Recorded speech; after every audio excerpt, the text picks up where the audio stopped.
olharam um para o outro, riram, enfim, né? Não estou me alimentando muito bem essa quarentena, estou comendo um monte de besteira. Mas depois tu vai dar uma corridinha. Então a gente percebe que a Bíblia, ela também fala disso. Luz para o corpo. Você já tinha percebido isso? Luz para o corpo. Eu quero compartilhar com você Lucas 11, do 34 ao 36, para você entender isso aqui, que eu acho esse um dos textos dos evangelhos mais interessantes. Olha o que diz o versículo. Ninguém acende uma candeia e coloca em um lugar onde fica escondida ou debaixo de alguma vasilha. Pelo contrário, coloca-a no lugar apropriado, para que os que entram possam ver a luz. Os olhos são a candeia do corpo. Quando os seus olhos forem bons, igualmente todo o teu corpo estará cheio de luz. Deixa eu explicar um pouco isso aqui. Hoje, nós estamos vivendo de quê? De informações, não é isso? Hoje, nós estamos vivendo de noticiários. E esses noticiários, eles têm promovido luz, têm trazido luz, têm clareado alguma coisa no coração, na mente, na vida das pessoas? Não. Por que existem muitos filhos de Deus que estão pondo os seus olhos justamente aonde não devem? Estão pondo os seus olhos justamente aonde não tem luz. Olha o que o texto está dizendo. Os olhos são a candeia do corpo, ou seja, a luz do corpo. Tudo que os seus olhos contemplam entram para a sua alma. Tudo que os seus olhos veem, vem para dentro de você. E se você não pôr os seus olhos naquilo que é bom, naquilo que é justo, naquilo que é favorável, naquilo que é agradável, naquilo que é salutar, você não vai ter uma vida legal. Por quê? Os teus olhos estão te alimentando daquilo que não vai produzir nada positivo em você. E aí Jesus nos ensina: se os teus olhos forem bons, igualmente todo o teu corpo estará cheio de luz. Mas quando forem maus, igualmente o seu corpo estará cheio de treva. Portanto, cuidado, para que a luz que está em seu interior não seja treva. Olha só esse versículo 36 aqui. Portanto, cuidado para que a luz que está em seu interior não seja treva. Como pode a luz ser treva? Parece que Jesus queria dar um nó na nossa cabeça, na cabeça dos discípulos. Quantos aqui já leram a Bíblia pelo menos uma vez na vida? Pelo menos uma vez na vida. Gente, 1, 2, 3, 4, 5, 6, 10. Só 10 pessoas? Só 10, 12. Gente, pelo amor de Deus, estou falando de ler a Bíblia. Um salmo, sei lá, que seja. O Salmo 91, quem já leu pelo menos? Então você tem um pouco da palavra dentro de você. Mas olha só, você não conseguiu regar essa palavra com fé. Aquilo que era para ser luz acabou se tornando em treva. Por quê? Você tirou os seus olhos, você tirou a candeia do teu corpo daquilo que podia gerar luz no seu interior. A luz é aquilo que a gente tem o potencial de manter acesa ou não. Eu posso desligar essa luz espiritual que a Bíblia gera dentro de mim. Como? Tirando os olhos daquilo que é bom. Quando eu tiro os meus olhos daquilo que é bom, toda a luz que eu pus para dentro, ela começa a se mudar para trevas.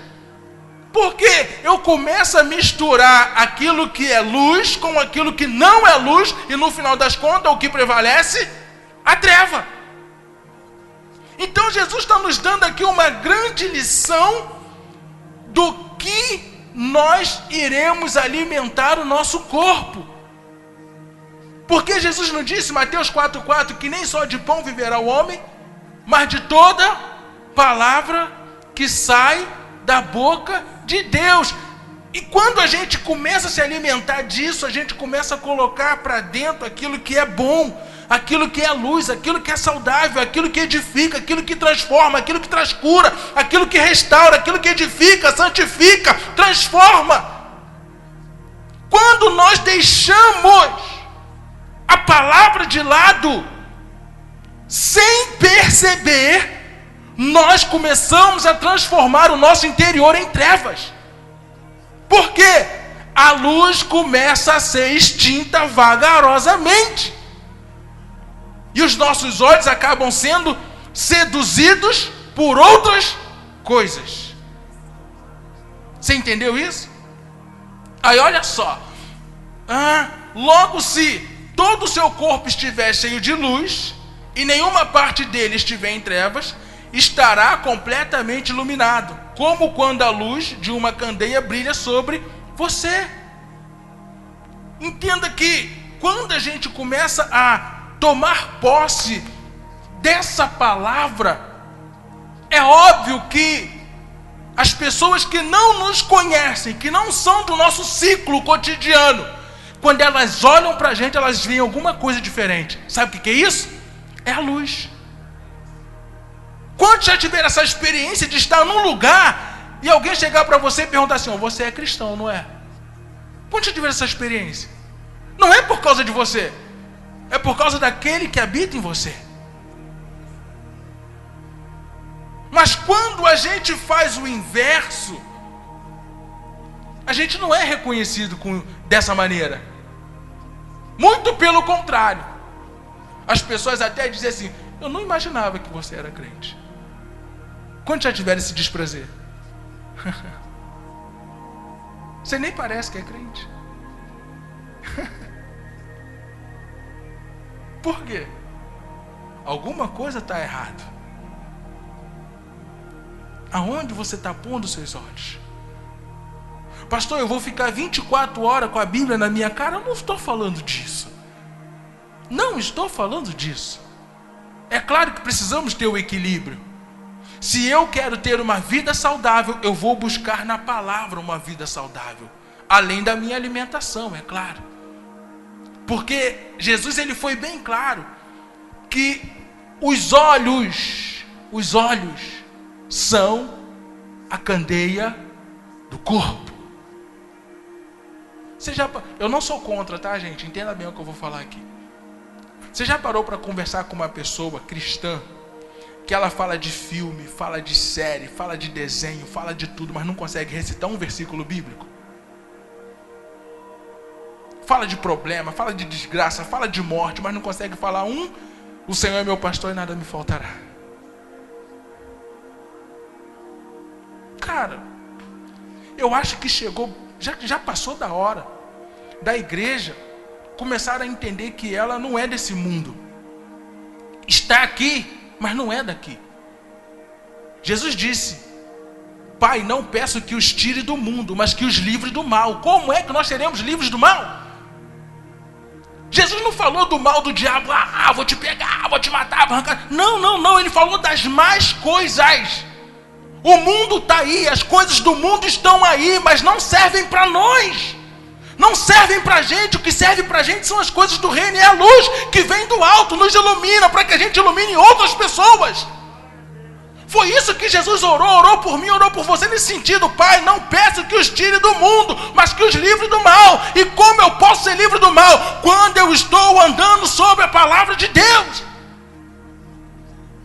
Lâmpada para os meus pés, para os meus movimentos, e luz para o meu caminho é a tua palavra. O mal não vai me atingir. Eu não vou ser atraído por aquilo que é desgracento.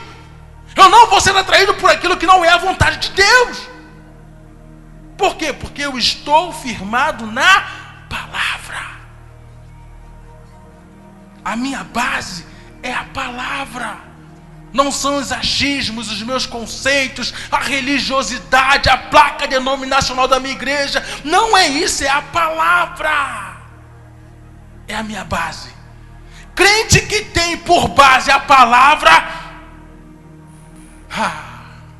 vou ter que falar.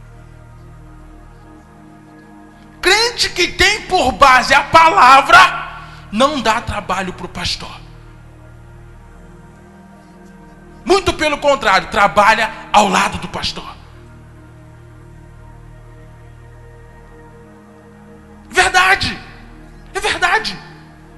É verdade. Crente que vive com base na palavra, ele ama a sua igreja. Ele milita a causa da sua igreja. Porque ele não está baseado na religiosidade, ele está baseado na palavra. Jesus foi claro: sereis reconhecidos como meus discípulos se vos amardes uns aos outros. Esse mandamento vos dou não como novo, mas é o mandamento da igreja. E como é que eu amo alguém? Quando eu amo a palavra. Se eu não amar a palavra, dificilmente eu vou amar o meu próximo, porque é a palavra que me ensina a amar o meu próximo. E agora? É o corpo. Se eu tiro os meus olhos da palavra, eu vou pô-los em outro lugar que não vai edificar a minha vida. Você entendeu isso?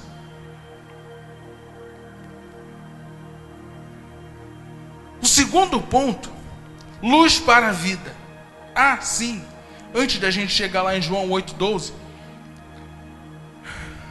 uma conclusão desse versículo de Lucas 11, 34 ao 36. Quando eu não retenho a palavra com fé, é possível a luz se tornar treva. Por quê? Quando eu só ouço com o ouvido e deixo vazar pelo outro, é que eu não retive, não segurei, não sustentei, não guardei, não fiz o que o Salmo 119:11 disse para eu fazer: esconder a palavra no coração, para não pecar. E como eu falei, Romanos 14, 23, o que não é por fé é pecado. Então eu preciso ouvir a palavra com fé, cara. Eu preciso, porque senão eu vou estar pecando. É interessante que o contexto de Romanos 14 fala de coisas naturais, mas ele tem um cunho muito espiritual. E nós precisamos entender a palavra nesse ponto, que ela precisa ser carregada com fé. Com fé. Sem fé, você sabe.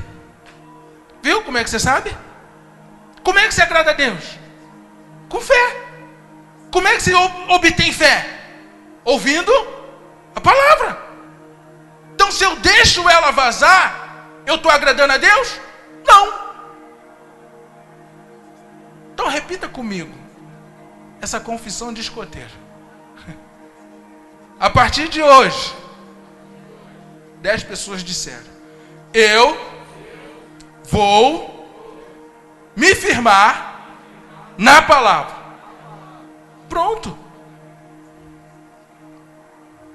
Não se firma no teu pastor, não se firma no teu irmão, não se firma no teu líder, não se firma na tua igreja, se firma na palavra, que o resto vem a reboque. O resto vem a reboque.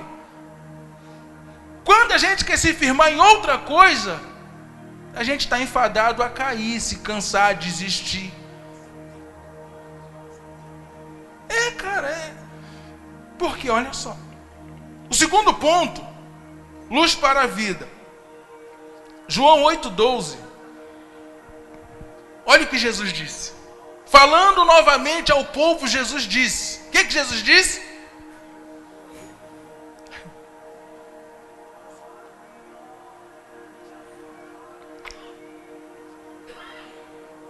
Quem me segue, mas terá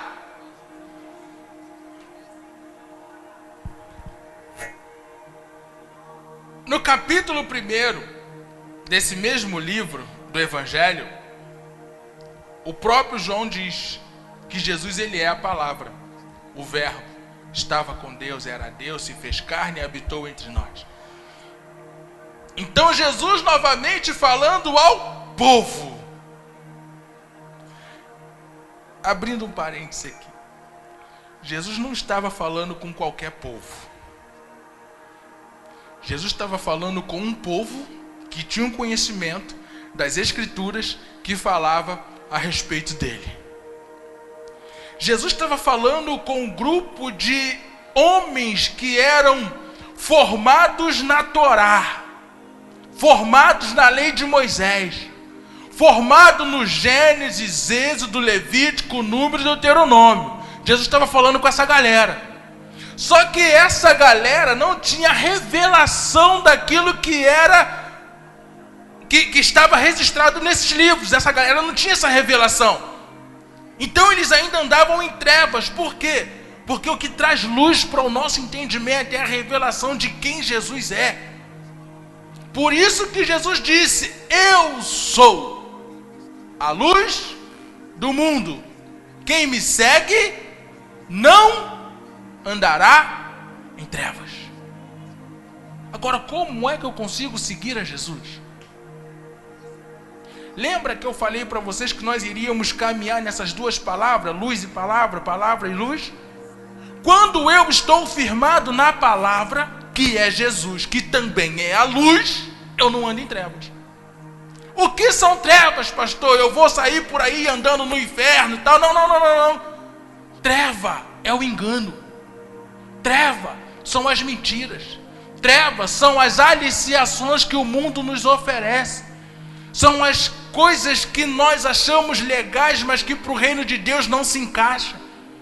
Então Jesus disse: eu sou a luz do mundo. Quem me segue vai ter duas opções: ou anda na luz ou anda na treva. Mas quem me seguir de fato e de verdade não andará em treva, porque terá a luz da vida. Então eu prefiro seguir a luz do que andar em trevas e fazer a minha vontade.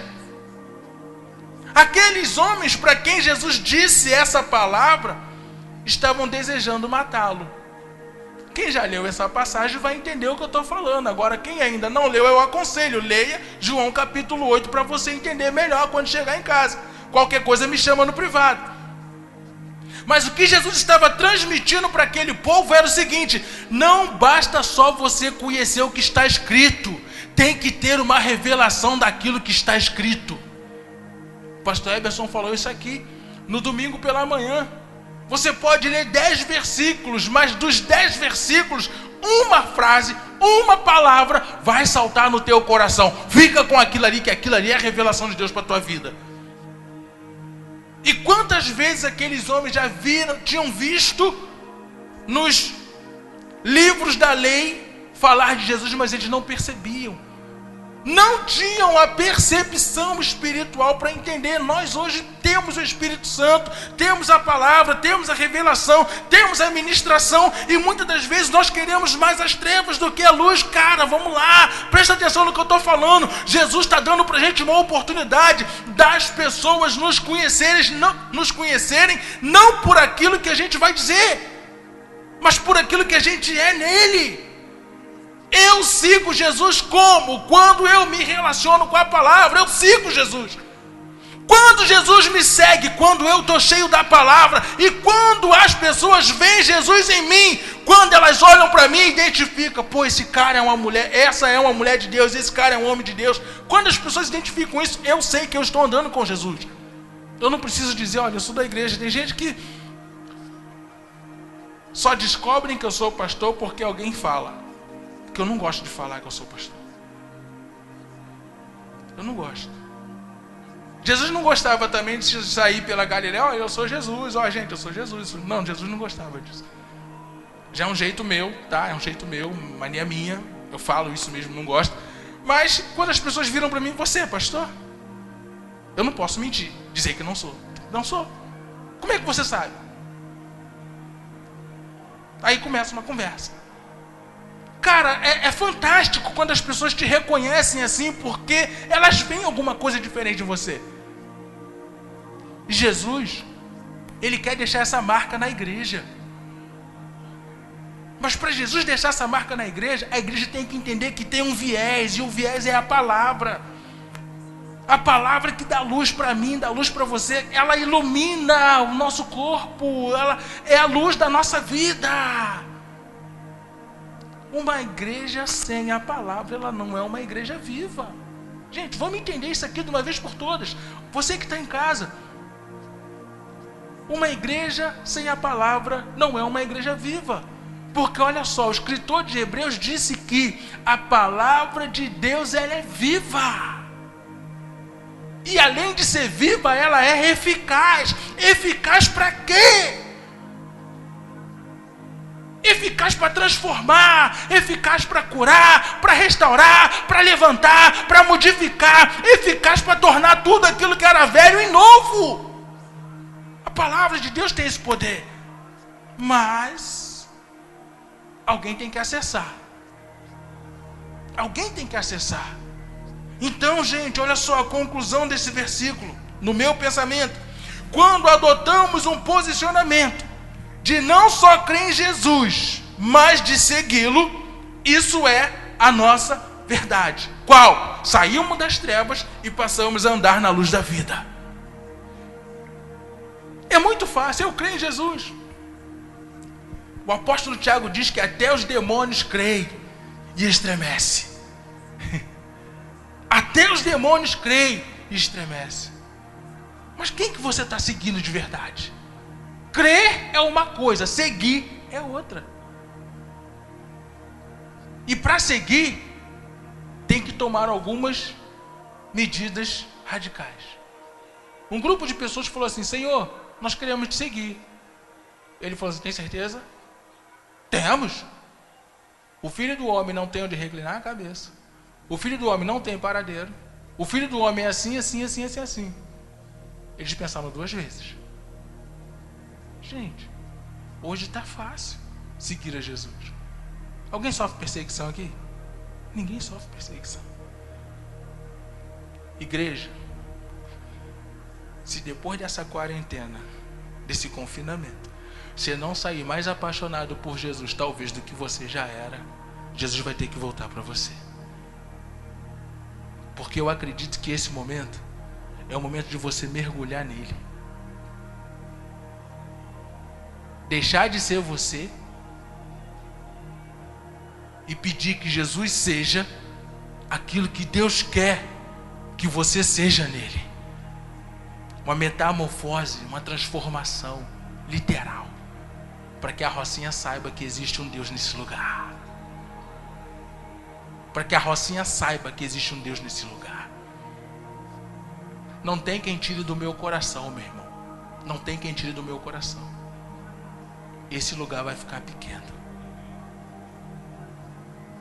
Quando o culto for aberto para o público sem máscara, esse lugar vai ficar pequeno. E como é que nós iremos alimentar essa gente sem palavra? Como é que nós iremos conduzir essas pessoas no caminho bom, se nós não estamos no caminho iluminado? Deus está nos chamando para uma responsabilidade no reino com Ele. Mas é só quem tem fé vai se levantar e vai militar essa causa do lado do pastor. Só quem tem fé. Luz para os gentios. Chegou no nosso ponto. Luz para os gentios. Mateus 4, do 12 ao 16. Uma palavra profética dita por Isaías. Jesus, ele recebe a notícia. Olha só, irmãos, isso aqui é bonito, isso aqui. Jesus recebe uma notícia que João Batista, o primo dele, tinha acabado de ser preso. Geralmente, diante de uma notícia triste, qual é a posição de um homem natural? Ficar cabisbaixo, chorar, se entristecer e tudo mais. Chegaram para Jesus e disseram assim: ó, João Batista acabou de ser preso e parece que o negócio vai ficar ruim para ele. Jesus simplesmente sai de Jerusalém, onde tinha o alvoroço, e vai para a Galileia, uma região isolada. Chegando lá, ele literalmente faz com que se cumprisse, claro, a palavra de Deus, dita pelo profeta Isaías no capítulo 9, do versículo 2, a respeito da cidade de Cafarnaum, onde tinha ali duas cidades. No caso, Cafarnaum era a área, no caso, a geografia maior, mas tinha dois locais, Zebulon e Naftali, que por muitos anos estavam esquecidos.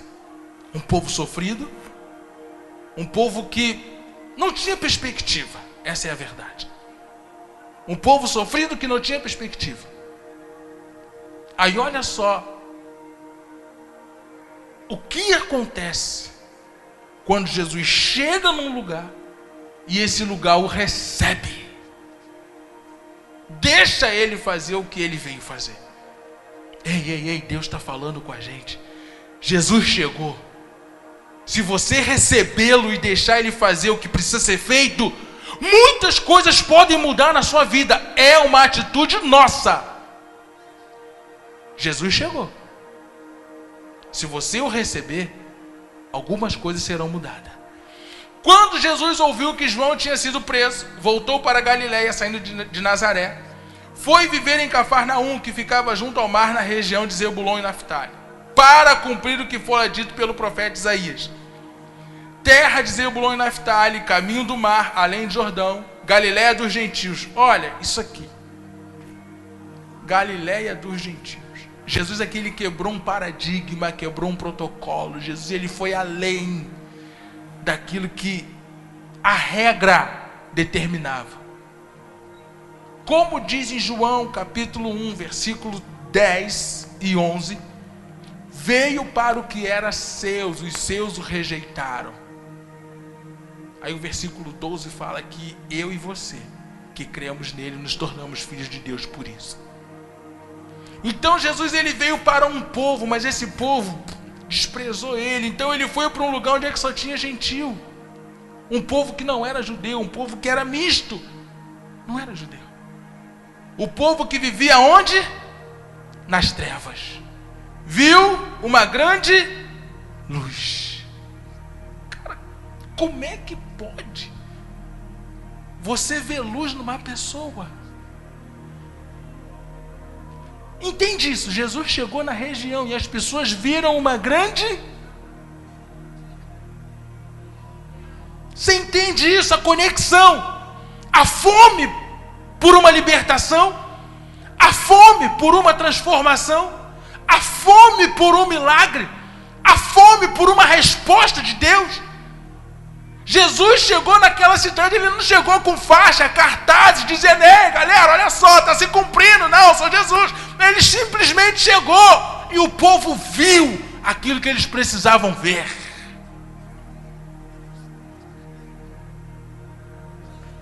Eles simplesmente olharam para Jesus e viram a grande luz sobre os que viviam na terra da sombra da morte.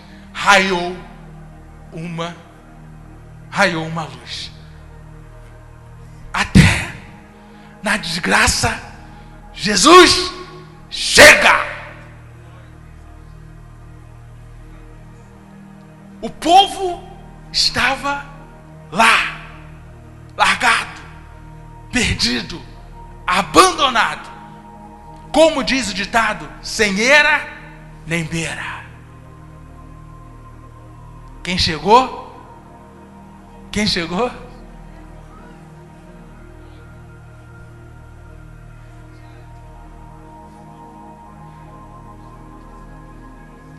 Deus ama o ser humano incondicionalmente. Só que o ser humano ainda não entendeu isso. Desde a divisão dos reinos, essas duas cidades ficaram literalmente abandonadas. Mas o amor de Deus um dia chegou lá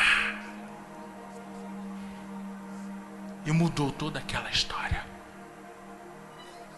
Onde é que o amor de Deus precisa chegar na tua vida para mudar alguma coisa? Ou seja, não precisa mais chegar, porque está chegando agora por meio dessa palavra. Quando aquele povo reconheceu a luz, aí sim Daí em diante, Jesus começou a pregar: arrependam-se, porque é chegado. Ou seja, arrependam-se, porque o reino de Deus está próximo. Para a gente fechar aqui, o que é algo próximo? É algo que você pode tocar. O púlpito está próximo. Eu toco. Não vou falar para você tocar no seu irmão, porque não pode. Mas tu pode tocar na cadeira que você está, porque você está próximo. O reino de Deus estava caminhando junto com aquela gente. O reino de Deus estava próximo. O reino de Deus estava ali, visível, estava próximo, eles podiam tocar. O reino de Deus está próximo de você, cara. Na tua casa tu pode tocar.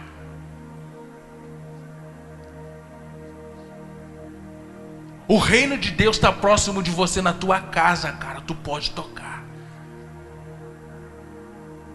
Não espera morrer para chegar no reino de Deus, não. O reino de Deus está aqui. Aqui. A palavra é essa. O reino de Deus está aqui. Acessível a eu e você. A palavra, a luz, o reino, tudo aqui.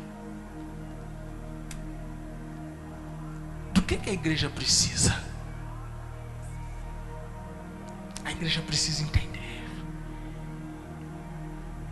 Quando eu, Célio, decido enxergar a luz que está aqui dentro. Quando eu, Célio, decido comer o pão que está aqui dentro. Quando eu, Célio, decido acessar o reino dos céus que está próximo aqui dentro, tudo na minha vida se transforma. Tudo aquilo que era treva é iluminado. Porque eu acessei o reino de Deus.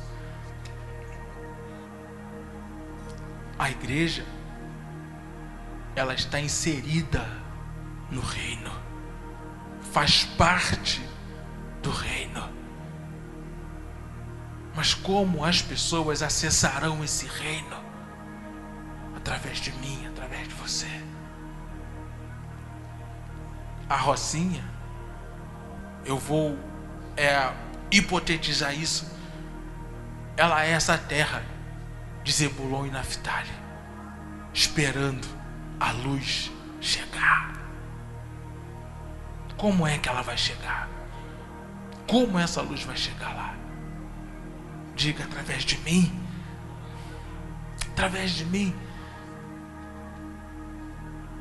Mas eu preciso me apropriar desse negócio aqui. Preciso. Você entendeu isso? Você entendeu isso? Deus é amor, cara. Deus é tão bom. Deus é fiel. Deus é magnífico. Deus é maravilhoso. O Ministério de Louvor pode subir. Deus é extraordinário. Deus é extraordinário. Por isso que Ele enviou Jesus. Por isso que Ele enviou a palavra. Por isso que Ele enviou a luz. Para que eu e você tivéssemos acesso. Amém? Deus abençoe você com essa palavra. Que o Espírito Santo de Deus possa, construir algo maravilhoso no seu interior por meio dessa palavra. Que você possa meditar nessa palavra. Buscar mais. Eu acredito que você gravou os textos que foram ditos. Os textos que foram ditos. Porque esse é o nosso Jesus. Esse é o nosso Jesus. Você pode ficar de pé.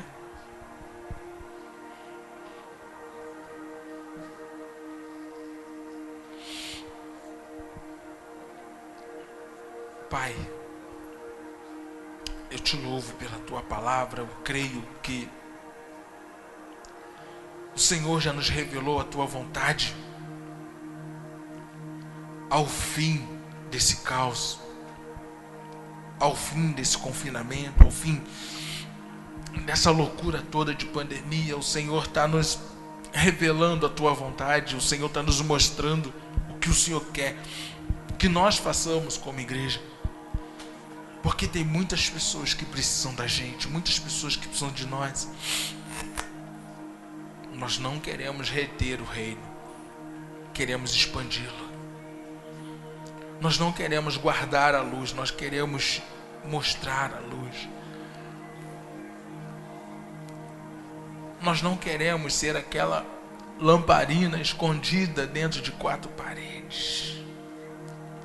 Nós queremos ser aquela lamparina onde é que todos possam ver, que todos possam enxergar e entender que ali tem um lugar de refúgio, ali tem um lugar de salvação, ali tem um lugar de mudança, de transformação, de milagre, ali tem um lugar de graça, ali tem um lugar de amor, ali tem um lugar de aconchego. Deus, que a nossa vida seja esse sinal, que a nossa vida seja esse sinal. Senhor, muitas das vezes a gente pensa muito pequeno, até limitamos o teu poder quando falamos: eu não sou capaz. Mas Deus, a tua palavra nos mostra, não tem nada a ver conosco. É tudo pelo teu Espírito, pela tua palavra. É tudo pelo teu Espírito e pela tua palavra. Pai, eu louvo o teu nome. Eu louvo o teu nome, porque tu és bom. O Senhor não nos abandona, o Senhor não nos deixa. E o Senhor sempre nos abastece com uma palavra de fé, uma palavra de encorajamento. Desperta-nos como igreja e resplandeça Cristo em nós, em nome de Jesus. Nosso Pai, que o teu nome seja mantido santo.